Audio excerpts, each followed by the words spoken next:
Alors bonjour à tous, aujourd'hui je suis très heureux de vous annoncer la sortie d'un nouvel ouvrage. Il s'agit des écrits de Saint Justin, martyr, que l'on appelle également Justin de Naplouse, c'est un lieu qui se trouve dans l'actuelle Cisjordanie, ou Justin le philosophe. Donc il est né dans ce lieu au début du IIe siècle et il est mort à Rome environ vers 165 après Jésus-Christ. C'est un apologète et un philosophe chrétien. Donc c'est d'abord quelqu'un qui s'est essayé à différentes doctrines philosophiques. Il s'est ensuite converti au christianisme, qu'il considère comme la forme la plus achevée de l'enseignement philosophique, et s'engage dans une carrière de philosophe et de prêcheur itinérant. Alors il ouvre une école à Rome, où il compose une grande partie de son œuvre apologétique, qui est rédigée en langue grecque. Et donc nous avons une partie de ses œuvres qui n'a pas été retrouvée, mais nous avons 3 œuvres dont nous sommes certains, qui lui sont attribuées à raison, et puis d'autres qu'on lui attribue a priori faussement. J'ai choisi d'en mettre quelques-unes dans l'œuvre que je vous propose aujourd'hui pour la curiosité du lecteur, mais nous allons nous concentrer sur les 3 œuvres qui lui sont attribuées, qui sont d'abord l'Apologie, donc c'est une œuvre qui est découpée en 2 ouvrages, donc on peut dire les Apologies. La première Apologie, qui est finalement aussi appelée la Grande Apologie, elle est adressée à un certain Antonin le Pieux et à ses fils adoptifs. Donc Antonin le Pieux était un empereur romain, et nous sommes sur un écrit que Saint Justin situe lui-même aux alentours de 150 ans après la naissance du Christ. Donc c'est très intéressant.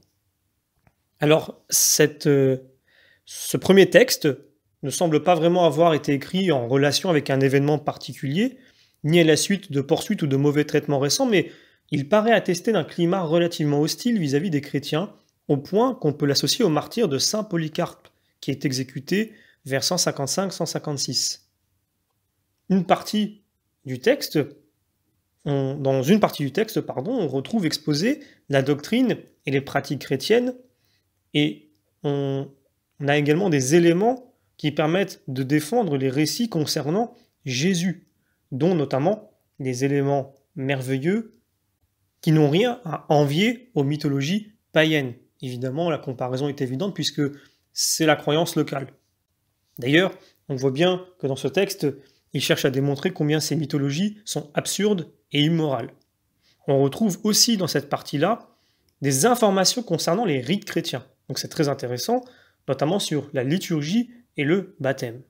Et donc c'est forcément très intéressant pour nous, puisque ce sont des éléments qui nous permettent de mieux connaître la liturgie chrétienne primitive, et ça nous donne un aperçu de ce que pouvait être une communauté de chrétiens dans une cité de l'Empire dans la seconde moitié du IIe siècle. Alors, nous avons également la deuxième apologie. Celle-ci est adressée au Sénat, bien qu'au départ elle fut probablement initialement adressée à Antonin et ses 2 fils. En revanche, cette lettre-là, ce traité, est écrit en fonction de circonstances, notamment l'exécution récente de 3 membres de la communauté chrétienne de Rome. Alors, exécuté parce que chrétien, forcément, Saint Justin va réagir, et va réagir vivement pour protester contre cette exécution-là.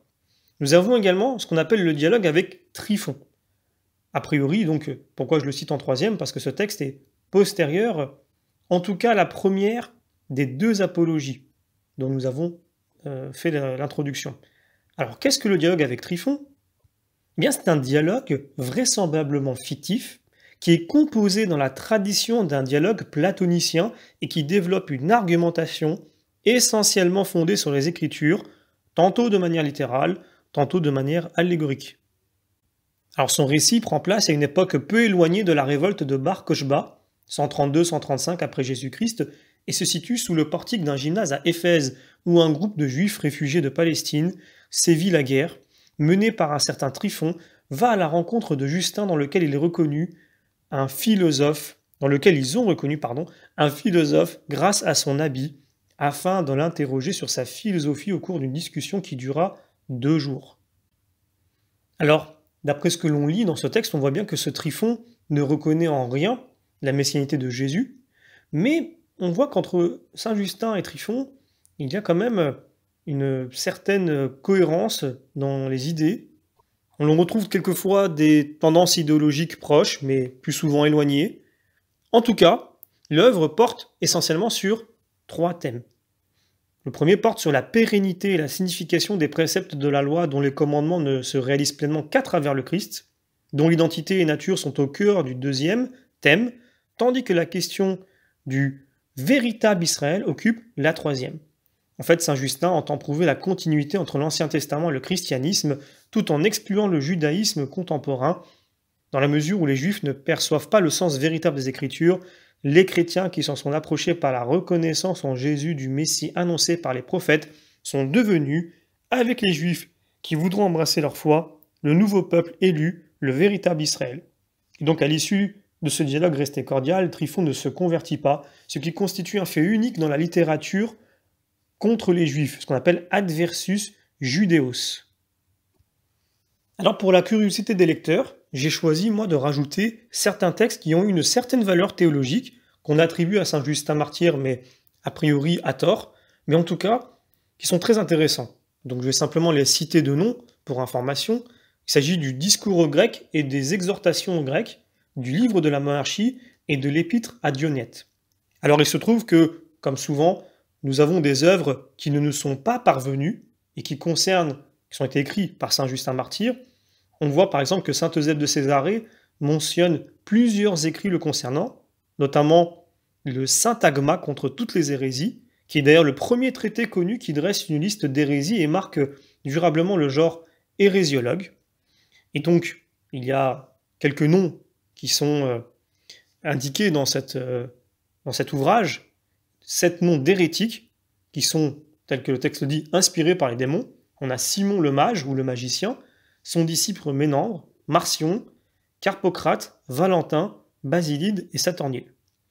Voilà, donc ça fait partie des œuvres qui ont été perdues, mais qu'on en attribue à saint Justin martyr. En tout cas, vous avez ici une œuvre majeure de la tradition de l'Église, très intéressante à aborder, et donc je vous invite évidemment à vous le procurer. En tout cas, pour ma part, je continue à vous remercier pour vos encouragements, vos messages, vos mails. Grâce à vous, nous continuons à éditer des œuvres de la foi chrétienne et à les rendre accessibles au plus grand nombre. Et pour ma part, je vous donne d'ores et déjà rendez-vous pour la prochaine parution, qui sera une jolie surprise.